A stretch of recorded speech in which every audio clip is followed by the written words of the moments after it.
नमस्कार साथियों, welcome to the SPN classes. दोस्तों, आज के वीडियो में देखेंगे भारत की प्रमुख जनजातियां, जो कि इंडियन ज्योग्राफी से होगा। काफ़ी इंपॉर्टेंट चैप्टर होने वाला है यह। आप लोग इस वीडियो को पूरा देखिएगा। याद रखिएगा साथियों, जिस भी एग्जाम में स्टैटिक जीके पूछा जाता है जिसमें कि इंडियन ज्योग्राफी से संबंधित रहता है, उसके लिए यह वीडियो काफ़ी इंपॉर्टेंट है। आने वाले समय में जितना भी एग्जाम है जिसमें स्टैटिक जीके पूछा जाएगा, उसमें निश्चित रूप से इस वीडियो से क्वेश्चन पूछा ही जाएगा।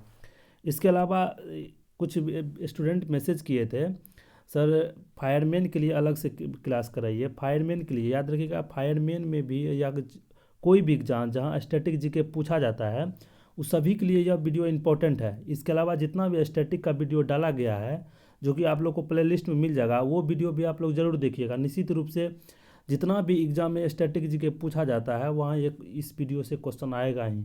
तो उसके लिए कोई अलग से थोड़े रहता है, जो सिलेबस में है उसी के अकॉर्डिंग तैयारी कीजिए। सिलेबस में स्टैटिक पार्ट का जीके दिया गया है, तो यहाँ से देख लीजिए। निश्चित रूप से आप लोग को एग्जाम में लाभ मिलेगा। इसके अलावा इसका अगर आप लोग पीडीएफ चाहते हैं तो टेलीग्राम चैनल से ज़रूर जुड़ जाए, जिसका लिंक डिस्क्रिप्शन में दे दिया गया है।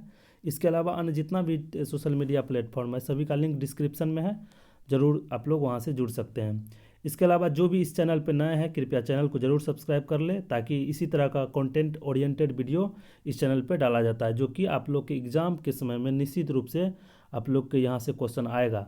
जितना भी छोटा छोटा वीडियो डाला गया है स्टैटिक पार्ट का, इसके अलावा करंट अफेयर्स का भी डाला गया है, हिस्ट्री का भी है, पॉलिटी का भी है, ज्योग्राफी का है। आप लोग वहाँ जाके देख लीजिए। निश्चित रूप से ओरिएंटेड, काम ओरिएंटेड वीडियो डाला गया है, तो देख लीजिएगा आप लोग वहाँ से जुड़। अगर इसका पीडीएफ चाहते हैं तो टेलीग्राम चैनल से जुड़ सकते हैं। तो देखते हैं भारत की प्रमुख जनजातियाँ। भारत की प्रमुख जनजातियाँ को दोस्तों याद रखिएगा, पहले मैप से देखेंगे। किसी भी टॉपिक को आप लोग प्रयास कीजिएगा मैप से पढ़ने का।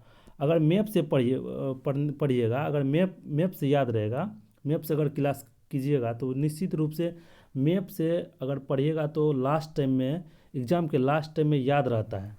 तो इसको भी, भारत की प्रमुख जनजातियाँ को भी पहले मैप से देख लेते हैं, कौन सी जनजाति कहाँ पाया जाता है। तो पहले देख लेते हैं कौन सी जनजाति कहाँ है।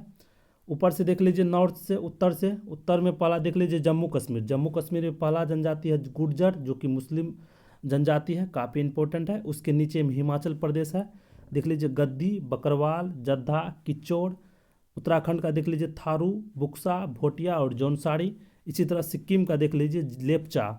इसी तरह नॉर्थ ईस्ट का अगर देखिएगा, नॉर्थ ईस्ट या पूर्वी राज्य का, जिसमें कि पहला अरुणाचल प्रदेश है। ये रहा आपका अरुणाचल प्रदेश, जिसमें डफला, मीरी, अबोर और मिसमी है। इसी तरह और देख लेते हैं नागालैंड का। ये रहा आपका नागालैंड, जिसमें नागा नाम से भी पता चल जाएगा, और कोन्यक। उसके अलावा यह पिछला भाग है असम। असम का एक है बोडो, काफ़ी इंपॉर्टेंट है। उसके जस्ट नीचे में मेघालय है। मेघालय का याद रखें, गारो खासी जयंतियाँ पूछा जाता है। याद रखिएगा, मेघालय में मुख्य रूप से गारो खासी जयंतियाँ पहाड़ी भी पाया जाता है, उसी के नाम पे इस यहाँ के जनजाति का नाम पड़ा है। उसके जस्ट नीचे में है मणिपुर, जो कि कुकी जनजाति मणिपुर में पाया जाता है। यहाँ है त्रिपुरा। त्रिपुरा का याद रखिएगा रियांग और भ्रू जनजाति, एक भ्रू जनजाति भी याद रखिएगा, जो कि न्यूज में भी रहा था। याद रखिएगा, स्टैटिक पार्ट न्यूज से जोड़कर पूछा जाता है। जो क्वेश्चन न्यूज में रहेगा उसी को स्टैटिक पार्ट में उठा के क्वेश्चन में डाल दिया जाता है। तो याद रखिएगा, भ्रू जनजाति त्रिपुरा से संबंधित है। उसके नीचे देख लीजिए, यहाँ पे ये रहा आपका पश्चिम बंगाल। पश्चिम बंगाल से एक ही है भूमिज, याद रखिएगा। उसके ये आपका बिहार, ये यूपी। बिहार और यूपी के बीच में, या बिहार के नीचे एक झारखंड है स्टेट। झारखंड का देख लीजिए, झारखंड का क्वेश्चन पूछा जाता है, जो कि झारखंड के छोटा नागपुर पठार के तराई इलाका में जो जनजाति पाई जाती है, उसका नाम देख लीजिए, संथाल है, मुंडा है, बिरहो है, हो है। काफ़ी इंपॉर्टेंट है झारखंड का, याद रखिएगा। वैसे झारखंड जनजाति याद रखने का ट्रिक, जनजाति जितना भी है ना साथियों, याद रखिएगा पहाड़ी, जहाँ जहाँ पहाड़ी है ना, उसके तराई एरिया में जनजाति निवास करता है। जैसे हिमालय हो गया, उसके तराई एरिया, हिमाचल प्रदेश, उत्तराखंड, जम्मू कश्मीर, ये उसका तराई एरिया हो गया। उसके अलावा झारखंड का छोटा नागपुर पठार हो गया, जो कि उसके तराई एरिया में संथाल जनजाति सब पाया जाता है। इसी तरह अगर आप लोग नीचे जाइएगा तो वहाँ पे नीलगिरी की पहाड़ी पे टोडा जनजाति पाई जाती है। सभी को एक ओवरऑल देख लीजिए मैप से, अगर मैप से देख लीजिएगा तो याद अच्छा रहेगा। उसके अलावा यहाँ मध्य प्रदेश से देख लीजिए, कोल है, भील है, लंबाड़ी है, केगा और सहारिया, मध्य प्रदेश से इंपॉर्टेंट है। उसके नीचे देख लीजिए आंध्र प्रदेश का चेंचू, लंबाड़ा, बहुरूपिया, कोया। तमिलनाडु इंपॉर्टेंट है, याद रखिएगा। तमिलनाडु का टोडा जनजाति जो कि नीलगिरी पहाड़ी पर स्थित है। एक और है इरुला, काफ़ी इंपॉर्टेंट है, इरुला भी पूछा जाता है। आगे देख लेते हैं। अब इस साइड से देख लीजिए राजस्थान, पश्चिमी इलाका देख लीजिए, पश्चिमी इलाका राजस्थान से देख लीजिए, जो कि अरावली की तराई एरिया में, यहाँ रहा आपका अरावली की तराई एरिया में जनजाति पाई जाती है, जिसका नाम है कालबेरिया मीना गार्सिया, इंपॉर्टेंट है। गुजरात का देख लीजिए, गुजरात इंपॉर्टेंट है, कोली बंजारा, बंजारा पूछा जाएगा। मुड़िया, कोली और बंजारा महाराष्ट्र का भी है, याद रखिएगा। महाराष्ट्र और गुजरात दोनों में बंजारा कॉमन है। उसके नीचे महाराष्ट्र के नीचे देख लीजिए कर्नाटक, कर्नाटक का एक है भारती। और उसके नीचे देख लीजिए कर्नाटक के नीचे कौन है, केरल। केरल के मलाबार तट पे एक जनजाति काफ़ी फेमस है जो कि मोपला है, याद रखिएगा। मोपला जनजाति से जुड़कर मलाबार के तट पर जो मोपला विद्रोह हुआ था 1921 में, उससे भी क्वेश्चन पूछा जाता है। इसके अलावा नायर और पानियर ये सभी कहाँ की है, केरल की। इसके अलावा केंद्र शासित प्रदेश में देख लीजिए अंडमान निकोबार की जनजाति पूछी जाती है, जिसमें कि जाड़वा, सोमपेन और सेंटलीज। तो जितना भी मैप से जनजाति था सभी को एक देख लिए हैं, जितना भी जनजाति था मैप से देख लिए हैं। अभी सभी को ओवरऑल एक डाटा के रूप में भी देख लीजिए, लेकिन प्रयास कीजिएगा कि मैप से याद करने का। आप लोग अगर याद नहीं हो रहा है तो आप लोग मैप बना के वहाँ पे जनजाति लिख के 102 बार जरूर उसको देख लीजिएगा, और 1 से 2 बार बना लीजिएगा, तो निश्चित रूप से सभी का लोकेशन कम से कम पता रहेगा। तो प्रेजेंस ऑफ माइंड से भी एग्जाम में बना लीजिएगा। अब देख लेते कुछ इसका स्टैटिक पार्ट करके एक ओवरऑल। जैसे जम्मू कश्मीर में कौन था, गुज्जर, जो कि मुस्लिम धर्म से संबंधित था, गुर्जर जनजाति। उसके नीचे जस्ट क्या था, हिमाचल प्रदेश, जिसका है गद्दी, बकरवाल, जद्दा, किन्नौर। प्रयास कीजिएगा इसको मैप से ही देखने का, एक ओवरऑल डाटा यहाँ लिख दिए हैं, तो प्रयास अगर मैप से कीजिएगा तो निश्चित रूप से अच्छा याद रहेगा। उत्तराखंड का देख लीजिए थारू, भोटिया, जौनसारी। राजस्थान का मीना काफ़ी इंपॉर्टेंट है, याद रखिएगा, पूछा जाएगा। कालबेरिया। इसी तरह गुजरात का बंजारा, बंजारा महाराष्ट्र में भी है। मध्य प्रदेश का देख लीजिए कोल, भील, सहारिया। छत्तीसगढ़ का कवर्धा इंपॉर्टेंट है। झारखंड का इंपॉर्टेंट है, याद रखिएगा, संथाल, मुंडा, गोंड और बिरहो। इसके अलावा हो जनजाति भी झारखंड का मुख्य रूप से जनजाति है। वेस्ट बंगाल का देख लीजिए, पश्चिम बंगाल का, जो कि भूमिज और लोहार काफ़ी इंपॉर्टेंट है। महाराष्ट्र का कोली और बंजारा, कर्नाटक का भारती, आंध्र प्रदेश का चेंचू, लंबाड़ा, बहुरूपिया और कोया। इसको मैप से ही देख लीजिएगा, इंपॉर्टेंट है। तमिलनाडु का देख लीजिए टोडा और इरुला, केरल का मोपला, सिक्किम का लेप्चा, मेघालय का गारो खासी जयंतिया, जो कि एक पहाड़ी के नाम पे इसका जनजाति का नाम पड़ा है। इसके अलावा देख लीजिए असम का बोडो, और एक और बोले थे ब्रू जनजाति, इंपॉर्टेंट है, भ्रू जनजाति। अरुणाचल प्रदेश का डफला, मिरी, अबोर और मिस्री, याद रखिएगा। डफला, मिरी ये सब पहाड़ी का भी नाम है अरुणाचल प्रदेश में, छोटा छोटा पहाड़ी है जो कि हिमालय का एक पार्ट है ये सभी। नागालैंड का देख लीजिए नागा और कोन्याक। मणिपुर का कुकी, याद रखिएगा, एक मणिपुर का कुकी है। वही अगर कुका पूछा जाएगा, जो कि किसान आंदोलन है, कुका एक धार्मिक आंदोलन है जो कि पंजाब राज्य में स्थित है। यह एक जनजातीय आंदोलन है। जो कुकी आंदोलन जो हुआ था, कुकी जनजाति के द्वारा किया गया था, लेकिन अगर कुका आंदोलन पंजाब में रहेगा तो यह एक धार्मिक आंदोलन है जो कि पंजाब राज्य से संबंधित है। आगे देख लेते त्रिपुरा का रियांग, और एक और बोले थे भ्रू जनजाति। भ्रू मुख्य रूप से त्रिपुरा, असम, जितना भी नॉर्थ ईस्ट का इंपॉर्टेंट स्टेट सब है ना, सभी में भ्रू जनजाति न्यूज में भी रहा था, इसी कारण से त्रिपुरा से भी जोड़कर याद रखिएगा। दोहड़िया, याद रखिएगा, दोहड़िया जनजाति मुख्यतः केंद्र शासित प्रदेश अंडमान निकोबार में पाया जाता है। इसके अलावा दादर नगर हवेली में पाया जाता है। इसके अलावा सोमपेन, जाड़वा, ये सभी अंडमान निकोबार की जनजाति है, काफ़ी इंपॉर्टेंट है, पूछा जाएगा।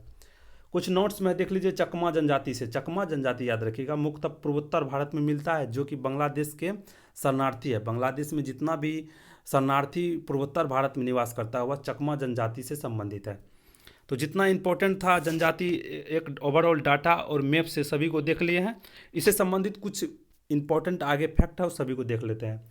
जैसे कि भारत में जनजाति के विवाह स्वरूप से क्वेश्चन आता है, काफ़ी इंपॉर्टेंट है। अगर आप लोग इससे पहले एग्जाम दिए होंगे रेलवे सभी का, यानी तो अगर सेट बनाते होंगे, इसमें विवाह स्वरूप से क्वेश्चन आता है।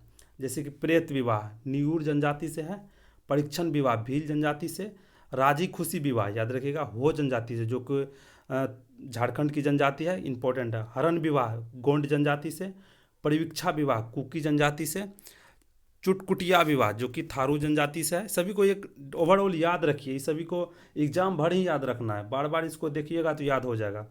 दूध लोटवा विवाह गोंड जनजाति से, सेवा विवाह खासी और थारू जनजाति से। एक और है, याद रखेगा, जनजाति में जो सबसे पवित्र शादी माना जाता है वो क्रय विवाह को माना जाता है। क्रय विवाह जो लड़की को खरीद कर शादी किया जाता है, उस सभी में पवित्र विवाह शादी उसी को माना जाता है। आगे देख लेते हैं कुछ महत्वपूर्ण तथ्य जो कि जनसंख्या से संबंधित होगा। ये इस डाटा से क्वेश्चन आता है, इसको अच्छा से देखिएगा, निश्चित रूप से एग्जाम में आएगा यहाँ से क्वेश्चन। जनसंख्या से संबंधित क्वेश्चन आता है, देख लीजिए। सर्वाधिक अगर क्वेश्चन पूछा जाएगा जो मैक्सिमम जनजाति वाला राज्य कौन सा है, याद रखिएगा, सर्वाधिक जनजातियाँ वाला जनसंख्या में कौन सा है। एक नंबर पर एमपी और दूसरा है महाराष्ट्र। याद रखिएगा, इंपॉर्टेंट है। सबसे अधिक जनजाति वाला राज्य कौन सा है, मध्य प्रदेश, और दूसरा स्थान पे है महाराष्ट्र। वही अगर प्रतिशत की दृष्टि से पूछा जाएगा, सबसे अधिक प्रतिशत मिजोरम में है, जो कि 94% वहाँ पे जनजाति ही पाया जाता है। वही अगर केंद्र शासित प्रदेश में पूछा जाएगा तो लक्षद्वीप में भी 94% जनजाति पाई जाती है। वही अगर न्यूनतम जनसंख्या वाला पूछा जाएगा, जो कहाँ न्यूनतम है, तो गोवा और यूपी में। आगे देख लेते हैं सर्वाधिक जनसंख्या वाला जनजाति। यहाँ देख लीजिए संख्या में किस राज्य में कितनी अधिक जनजाति है, लेकिन वो कौन जनजाति है उसको देख लीजिए। यहाँ से भी क्वेश्चन आता है, जो सर्वाधिक जनसंख्या वाला जनजाति जिसमें कि गोंड सबसे अधिक भारत में जनजाति है, उसके बाद भील है, उसके बाद संथाल है। याद रखिएगा, इंपॉर्टेंट है गोंड, याद रखिएगा। इसके अलावा पंजाब, हरियाणा, दिल्ली, चंडीगढ़ में जनजाति नहीं पाई जाती। आपको पहले ही बोले थे, ये जितना भी मैदानी इलाका है, मैदानी इलाका पे मुक्त जनजाति नहीं पाए जाते। जनजाति मुख्य रूप से पहाड़ी इलाका में पाया जाता है। आगे देख लेते, किसी भी जनजाति को समुदाय अधिसूचित करने का अधिकार राष्ट्रपति को प्राप्त है। याद रखिएगा, किसी भी जनजाति को उसको अधिसूचित करने का अधिकार राष्ट्रपति को, काफ़ी इंपॉर्टेंट है, इस लाइन से क्वेश्चन आता है। आगे देख लेते, पशुपालक जनजाति कौन कौन सी है। जैसे टोडा जनजाति जो कि तमिलनाडु के नीलगिरी पहाड़ों पर स्थित है, भैंसा पालन के लिए प्रसिद्ध है। इसके अलावा गद्दी जनजाति देख लीजिए, जो कि हिमाचल प्रदेश में है, भेड़ बकरी पालन के लिए फेमस है। जैसे आप लोग कभी हिमाचल प्रदेश गए होंगे तो वहाँ पे छोटा छोटा घर रहता है पहाड़ के तराई एरिया में, तो वो भेड़ और बकरी पालन के लिए प्रसिद्ध है, इंपॉर्टेंट है। आगे देख लेते कुछ मोस्ट इंपॉर्टेंट फैक्ट जो कि यहाँ से भी क्वेश्चन पूछा जा सकता है। जैसे कि टोडा जनजाति में बहुपति विवाह प्रचलित है। टोडा जनजाति और एक केरल का नायर जनजाति है, सभी यहाँ पे बहुपति विवाह प्रचलित है। कहने का मतलब हुआ एक पत्नी कई पति को रख सकता है, इसी को बहुपति विवाह कहा जाता है। आगे देख लेते, पूरे मध्य भारत में महाराष्ट्र से उड़ीसा तक गोंड जनजाति खेती करता है। याद रखिए, गोंड क्वेश्चन तो यही पूछा जाएगा, जो कौन सा जनजाति खेती करता है, तो गोंड जनजाति, जो कि मुख्य रूप से मध्य भारत, महाराष्ट्र और उड़ीसा के क्षेत्र में पाया जाता है। इस परंपरा को जो खेती करता है, इस परंपरा को दहिया खेती कहा जाता है। याद रखिएगा, दहिया खेती उसको कहा जाता है, मुख्य रूप से गोंड जनजाति जंगल जलाकर उसकी जो राख बचता है उसी राख से खेती करता है, जिसको दहिया खेती कहा जाता है। आगे देख लेते, झारखंड की संथाल जनजाति से कुछ क्वेश्चन है। याद रखिएगा, झारखंड का जो संथाल जनजाति है वह नाटे कद का रहता है। याद रखिएगा, नाटे कद का रहेगा और उसका नाक चौड़ी और चपटी रहती है, नाक चौड़ी और चपटी रहती है। इसका लिपि पूछा जाएगा, जो संथाल जनजाति है उसका लिपि क्या है, ओल चिक्की, काफ़ी इंपॉर्टेंट है, पूछा जाएगा। आगे देख लेते, एक और छोटा नागपुर क्षेत्र से मुंडा जनजाति से। याद रखिएगा, मुंडा जनजाति में जंगरोफा अनुष्ठान चलता है। याद रखिएगा, जंगरोफा अनुष्ठान उसको कहा जाता है जो कि मुंडा जनजाति अपने पूर्वज का जो हड्डी रहता है, जो कि मरने के बाद उसका हड्डी रहता है, वो उस मिट्टी के बर्तन में रखता है। कब तक के लिए, जब तक कब्रिस्तान समारोह नहीं हो जाए तब तक के लिए उसका हड्डी मिट्टी के बर्तन में रखता है। अभी भी अगर देखिएगा तो अभी भी ये प्रचलन है। आगे देख लेते, नागा जनजाति, जो कि नागा जनजाति से क्वेश्चन पूछा जाएगा। नागा जनजाति में विवाह के दौरान पुरुष को नरमुंड वाला माला पहनाया जाता है। जो आदमी का जो सिर रहता है, कपार जिसको बोला जाता है, उसका जो एक माला के रूप में बनाया जाता है, जो कि नागा जनजाति मूल रूप से शादी के समय पहनता है गला में, जो कि एक शौर्य का प्रतीक है, शौर्य प्रदर्शन करता है वह पहनकर। आगे देख लेते हैं, इंपॉर्टेंट है, जनजातियों में सामान्यतः विवाह का सबसे पवित्र तरीका क्रय विवाह को माना जाता है, काफ़ी इंपॉर्टेंट है।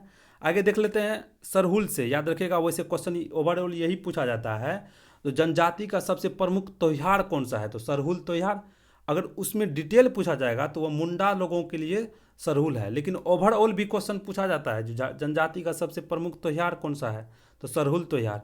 लेकिन अगर इन डिटेल पूछा जाएगा तो मुंडा से जोड़कर याद रखिएगा। आगे देख लेते हैं झारखंड के हो जनजाति से। याद रखिएगा, झारखंड का हो जनजाति वर्षा कराने के लिए आग का धुआं जलाता है। एक परंपरा है हो जनजाति में, वर्षा कराने के लिए धुआं जलाता है, इंपॉर्टेंट है।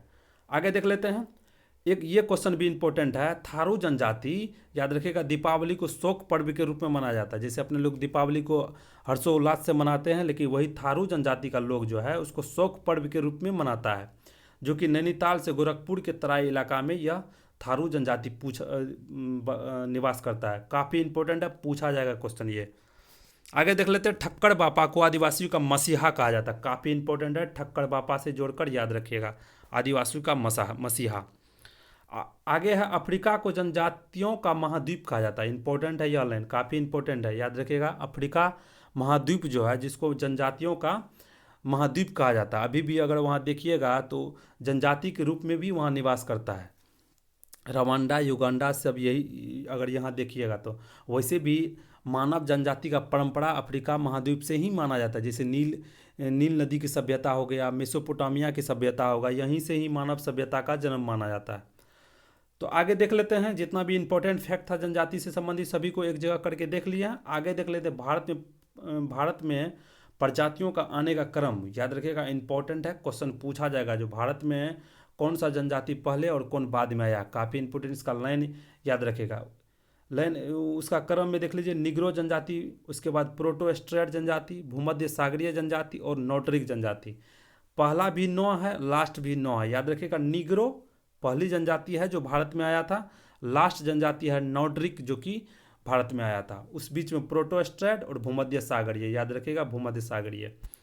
तो कुछ क्वेश्चन देख लेते हैं, जैसे हड़प्पा सभ्यता का निर्माता प्रोटो स्ट्रेट और भूमध्य सागरीय प्रजाति को माना जाता है। जो हड़प्पा सभ्यता जो प्राचीन काल में था, 2350 ईस्वी पूर्व के समय में, उस समय के सभ्यता का निर्माता प्रोटो स्ट्रेट और भूमध्य सागरीय प्रजातियों को माना जाता है।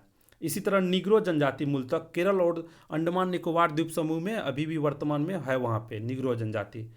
प्रोटो स्ट्रेट जनजाति से देख लीजिए, जितना भी मध्य भारत में कोल, भील, संथाल जनजाति है, इसका पूर्वज माना जाता है। इसी प्रोटो स्ट्रेट का जनजाति है यह सभी। इसी तरह भूमध्य सागरीय से देख लीजिए, भूमध्य सागरीय को पूरे उत्तर भारत में उच्च जातियाँ जितना भी है उस सभी भूमध्य सागरीय का वंशज माना जाता है। भूमध्य सागरीय से, सागर के इलाका से वह जनजाति यहाँ आकर बसे हैं। आगे देख लेते हैं, नोटरिक कंट्री, जो कि अभी भी नोटरिक कंट्री के नाम से नॉर्वे, स्वीडन, नॉर्वे, स्वीडन, यही सब है। डेनमार्क की नोटरिक कंट्री है, जो कि पश्चिमोत्तर भारत, जो राजस्थान हो गया, गोवा हो गया, आपको गुजरात हो गया, यहाँ आकर बसे थे पश्चिमोत्तर में, नोटरिक कंट्री से या नोटरिक जनजाति से याद रखिएगा। मंगोलॉयड जनजाति इंपॉर्टेंट है, जो कि पूर्वोत्तर भारत में, अगर पश्चिमोत्तर भारत की बात करेगा तो नोटरिक, लेकिन वही पूर्वोत्तर भारत का बात करेगा, जो कि असम, मेघालय, अरुणाचल प्रदेश, यह सभी है, वहाँ आकर मंगोलॉयड जनजाति बसे थे, जो कि दक्षिण पूर्व एशिया में यही मंगोलॉयड जनजाति अभी भी है। तो जितना भी जनजाति से इम्पोर्टेंट क्वेश्चन आ सकता है सभी को चर्चा कर दिए इस वीडियो में। उम्मीद करता हूं कि यह वीडियो आप लोग को ज़रूर पसंद आया होगा। अगर पसंद आया होगा तो वीडियो को लाइक, शेयर और चैनल को सब्सक्राइब जरूर कीजिएगा, ताकि इसी तरह का वीडियो आप लोग के लिए लाते रहेंगे। अगर आप लोग इसका PDF चाहते हैं तो टेलीग्राम चैनल का लिंक डिस्क्रिप्शन में दे दिया गया है, आप लोग वहाँ से जुड़ सकते हैं टेलीग्राम चैनल से। तो मिलते हैं अगले वीडियो में, तब तक के लिए बहुत बहुत धन्यवाद। जय हिंद।